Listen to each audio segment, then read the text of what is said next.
আজকে রাক্ষস সিনেমা দেখতে এসেছি, সঙ্গে পরিবারের সঙ্গে সবার সঙ্গে এসেছি। সবাই অনেক খুশি, সবাই অনেক এক্সাইটেড। আজকে সবাই একসাথে সিনেমা দেখব। সবাই সিয়ামকে অনেক পছন্দ করে, এটার জন্য। আচ্ছা, এমন কি কখনো হয়েছে যে সিয়ামের ফটো কার্ডটা রেখেছেন বাসায় বা এমন কিছু? না, এমন হয়নি। রাক্ষস দেখতে আসছি, কারণ সিয়ামকে অনেক ভালো লাগে তাই রাক্ষস দেখতে আসছি। আর বাংলা মুভি অনেক দেখা হয় তো তাই। রাক্ষস আসলে সিয়ামের কারণে আর কি, বেশি ওর ফ্যান তো তাই এই কারণে আর কি দেখা হইতেছে।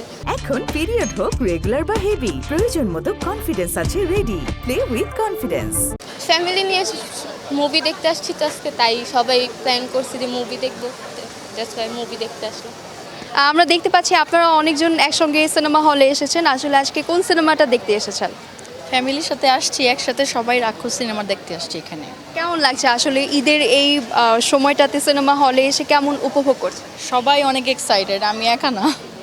আর যখন বাসায় সবাই প্রিপারেশন নিচ্ছিলেন যে সিনেমা দেখতে যাব, ওই মুহূর্তটাতে আসলে কেমন আনন্দ কাজ করছিল? সবাই সবাই অনেক খুশি ছিল যে এখনো রেডি হয়নি, তাড়াতাড়ি করো, পরে দেখতে পারবো না, টাইম হবে না, এটার জন্য। ওকে, আর অন্য অন্য আরও অনেক সিনেমা এসেছে, সেইগুলো দেখবেন কি না? ওইটা এখনো চিন্তা করিনি, বাট আমরা সিয়ামের ফ্যান, দ্যাটস ওয়াই এখানে আসছে ওর মুভিটা দেখার জন্য।